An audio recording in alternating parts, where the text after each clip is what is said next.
Hi guys, here is our next video on uses of future tense. तो I think आप सब ने पहले वीडियो में use of present tense, uses of past tense already देख लिया है और ये है हमारा third video on this which is future uses of future tense. ठीक है, तो there are many ways of using future tense, of talking about the future in English. The simple future tense, the going to form and the simple present tense etc. ठीक है, तो हम different ways में हम future tense को represent करते हैं. उसका बहुत सारे फॉर्म्स है, जैसे कि हम लोग सिंपल फ्यूचर टेंस यूज करते हैं, या तो फिर हम the going to form use करते हैं, या तो फिर हम simple present tense also use करते हैं इन फ्यूचर टेंस. अभी आप लोग सोचते होंगे फ्यूचर टेंस में हम सिंपल प्रेजेंट कैसे यूज करते हैं. अगर आप लोगों ने ऑलरेडी मेरा प्रेजेंट टेंस का यूजेस देख लिया है तो आप सबको ये क्वेश्चन नहीं आएगा. अगर नहीं देखा है ऑब्वियसली आएगा, तो पहले वो वीडियो जाके देखिए और इसका जवाब ढूंढिए. फिर आते हैं फ्यूचर टेंस में, यूजेस ऑफ फ्यूचर टेंस में. सो फर्स्ट हमारा आ जाता है simple future tense. Simple future tense. Simple future tense हमारा आ जाता है. तो इसका यूज क्या होता है ना, the simple future tense is use to talk about things which we can not control. It expresses the future as fact. ठीक है, कोई चीज हम इसको कंट्रोल कर नहीं सकते. ऐसे कौन सी चीज होता है जो हम कंट्रोल नहीं कर सकते, जो कि फैक्ट होता है, जो कि फिक्स्ड होता है, वो हम कंट्रोल नहीं कर सकते. जैसे कि आपको एग्जांपल देती हूँ, I shall be 20 next Saturday. I shall be 20 next Saturday और next Sunday. Okay, next Sunday में मैं 20 के होने वाली हूँ. तो ये आप तो चेंज नहीं कर सकते ना कि नहीं 20 की नहीं तुम 18 की हो जाओगी, नहीं तुम 20 की नहीं तुम 25 की हो जाएगी. नहीं, ये तो फिक्स होता है, एजेस फिक्स होता है. तो यहाँ मैंने सिंपल फ्यूचर टेंस यूज किया है, दैट इज शैल बी. और another example I am giving, it will be Diwali in a week. In a week it will be Diwali. It's not just that कि government will declare no, this week there won't be any Diwali, next week we'll have. No ना, this doesn't happen. So इधर भी हम simple future ही use करेंगे. अभी another way में use करते हैं, we use this tense to talk about what we think or believe will happen in the future. जो भी हमें लगता है इन फ्यूचर ये हो सकता है, हमको लगता है कि ये पॉसिबल है, वहां पर भी हम सिंपल फ्यूचर टेंस यूज करते हैं. जैसे कि आपको एग्जांपल देती हूँ, I think Pakistan will win this match. I think Pakistan will win this match. ठीक है, तो हमने एक मैच देखा और देखा कि पाकिस्तान अनफॉर्चुनेटली थोड़ा बेहतर खेल रहा, और आपको अभी लग रहा है कि मतलब आपको लग रहा है कि पाकिस्तान जीत सकता है, मतलब ये एक पॉसिबिलिटी है कि जीत सकता है, हम बिलीव करते हैं कि ये हो सकता है. तो यहाँ पर हमने सिंपल फ्यूचर टेंस यूज किया है, will win. Okay, I think Pak will win this match. Okay, ठीक है. और हम generally I believe, I probably this will happen. So ये भी जहाँ अटैच करते हैं वहां भी हम सिंपल फ्यूचर टेंस यूज करते हैं. ठीक है, अभी आ जाते हैं नेक्स्ट यूज में. We can use this tense when we decide to do something at the time of speaking. ठीक है, जब हम कुछ बोलते हैं तो तब हम डिसाइड करते हैं कि तो हम कुछ करने वाले हैं. जैसे कि मैं आपको एग्जांपल देती हूँ, it is raining, I will take an umbrella. It is raining, I will take an umbrella. Okay, तो ये बारिश हो रहा है तो मतलब हमने सोचा है कि एक अम्ब्रेला लेंगे. I will take, तो हमने सोचा है, तो हमने यहाँ पर सिंपल फ्यूचर टेंस यूज किया है. अभी गोइंग टू फॉर्म देखते हैं. ठीक है, तो इसका डिफरेंट फॉर्म्स होते हैं. जैसे कि गोइंग टू फॉर्म कहाँ यूज करते हैं, we use the going to form. Okay, means be going to plus base of the verb we use. Okay, in the example only you'll get to know. When we have decided to do something before talking about it. ठीक है, जबकि हमने पहले ही सोच लिया है कि कुछ करना है, इसके बारे में बोलने से पहले ही हमने सोच लिया था कुछ करना है. जैसे कि मैं आपको एग्जांपल देती हूँ. Have you decided what to do? Someone is asking me, have you decided what to do about the job? Then my answer will be yes, I am going to resign the job. Yes, I am going to resign the job. Means ये already मैंने सोच लिया था. तो जैसे कि कोई किसी ने मुझे पूछा, मैं अपना जवाब दे रही हूँ, हाँ, I will resign the job, I have thought of this. तो I am going to resign. तो ये हो गया, हमने कुछ पहले ही से ही सोच रखा था और बस इम्प्लीमेंट नहीं किया है अभी तक, वहाँ हम गोइंग टू यूज करते हैं. ओके, अभी we also use the going to form to talk about what seems likely और certain when there is something in. Okay, जैसे कि मैं आपको एग्जांपल देती हूँ. The present which tells us about the future. The present which tells us about the future. जैसे कि it is going to rain, look at those clouds. It is going to rain,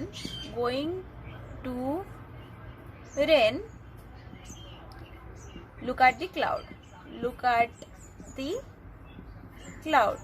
ये हो गया हमारा future. But हम use करते हैं क्या?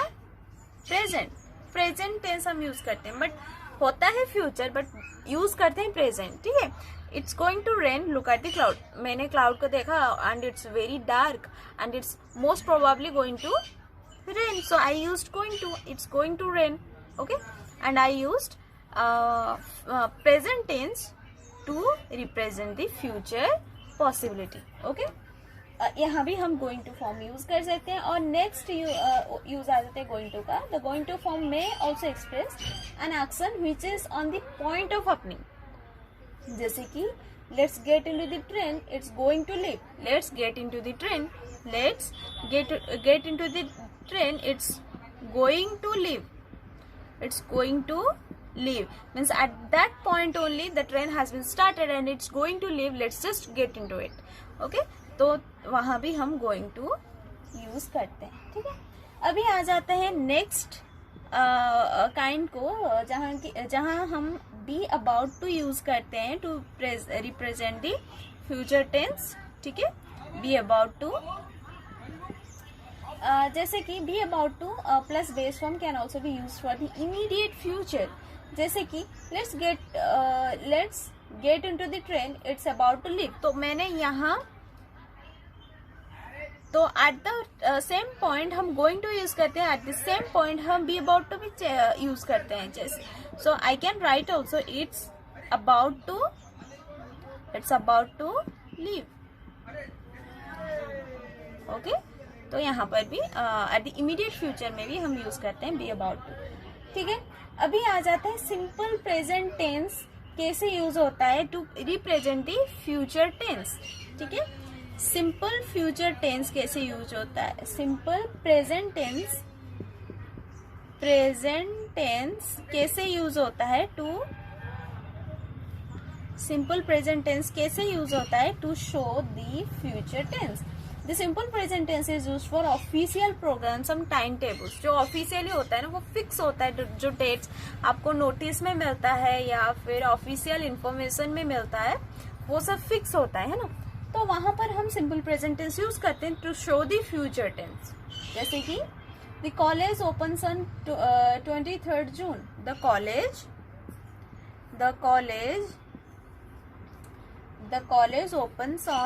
opens on 23rd June. तो ये ऑफिशियली नोटिफिकेशन आया कि कॉलेज यही डेट को ओपन होने जा रहा है, which is fixed official information. So here we are using opens, which is simple present, but this is future. है ना, ये सिंपल प्रेजेंट यूज करते हैं बट होता फ्यूचर है. बट यूज करते हैं सिंपल प्रेजेंट, ठीक है। ऐसे ही बहुत सारे एग्जाम्पल्स है, you can also derive out many examples based on this. Another आ जाते हैं, the simple present is often use for future time in clause with if, unless, when, while, ठीक है। तो जैसे कि before, after, until, by the time and as soon as, अगर हम ये सब यूज करते हैं वहां भी हमारा सिंपल प्रेजेंट टेंस आ जाता है। जैसे कि आपको एग्जांपल देती हूँ, I won't go out if it rains, okay, I won't go out if it rains, ठीक है। Not will rain, if it will rain, no, not will, because यहाँ पर हमें प्रेजेंट टेंस ही यूज करना है, क्योंकि हमने ऑलरेडी इफ यूज किया है। If suppose if we are using if, then we have to use simple present which is it, I won't go out if it rains, okay. तो ये हो गए हमारा सिंपल प्रेजेंट टेंस फॉर्म में कैसे future tense को हम represent करते हैं। अभी नेक्स्ट आ जाएंगे हम प्रेजेंट कंटिन्यूस टेंस यूज करके हम कैसे फ्यूचर शो करते हैं, ठीक है। तो हमारा नेक्स्ट आ जाता है प्रेजेंट कंटिन्यूस टेंस, हम कैसे यूज करते हैं to show the future tense. We use the present continuous tense when we talk about something that we have plan to do in the future, जो कि हमने ऑलरेडी प्लान कर रखा है, ये करना है हमें फ्यूचर में, वहीं पर हम प्रेजेंट कंटिन्यूस टेंस यूज करते हैं। जैसे कि आपको एग्जांपल देती हूँ, I am going to Shimla tomorrow, I am going to Shimla tomorrow, ठीक है। तो I am going to Shimla tomorrow, तो ये मैंने ऑलरेडी प्लान कर रखा है, ठीक है, फ्यूचर में होने वाला है। तो यहाँ पर मैं I am going to means which is present continuous tense use करती हूँ, which shows future only, okay. अभी नेक्स्ट आ जाते हैं हम future continuous tense, okay. Future continuous tense कहाँ पर कैसे यूज करते हैं, we use the future continuous tense to talk about actions which will be in progress at a time in the future, कोई काम जो कि प्रोग्रेस करेगा इन फ्यूचर, ठीक है, उसके बारे में अगर हम बात कर रहे हैं तो वहां हम यूज करेंगे फ्यूचर कंटिन्यूस टेंस। एंड इसके फॉर्म तो मैंने ऑलरेडी टेबुलर फॉर्म में दे रखा है। तो आपको एक एग्जांपल देती हूँ, जैसे कि I suppose it will be raining when we start, okay। First one आ जाता है suppose it will rain, it will be raining, it will be raining when we start, तो I suppose it will be raining when I start, तो मुझे लगता है जब हम स्टार्ट करेंगे तब बारिश हो रही होगी, ओके। तो ये फ्यूचर गेसिंग है, जहाँ परसेप्शन है, जो कि हुआ नहीं बट ये परसेप्शन है जो कि फ्यूचर में प्रोग्रेस कर सकता है, ओके। तो नेक्स्ट आ जाते हैं, we also use this tense to talk about actions in the future which are already planned और which are expected to happen in the normal courses of things, ठीक है। जैसे कि आपको एग्जांपल देती हूँ, I will be staying here till Sunday, I will be staying here till Sunday, ठीक है। तो मैं यहाँ संडे तक रहने वाली हूँ, तो ये ऑलरेडी प्लान्ड है, तो यहाँ भी मैंने future continuous tense will be staying use किया है, ठीक है। Now B2, we use B2 to show future tense, जैसे कि we use B2 base form to talk about official plans and arrangement, जैसे कि the prime minister is to visit America next month, the prime minister is to visit America next month, ठीक है। Next month में PM का plan है America visit करने की, तो ये फ्यूचर है and which is officially declared, तो यहाँ पर हम B2 फॉर्म यूज करते हैं। एंड नेक्स्ट आ जाता है हमारा future perfect tense. Future perfect tense,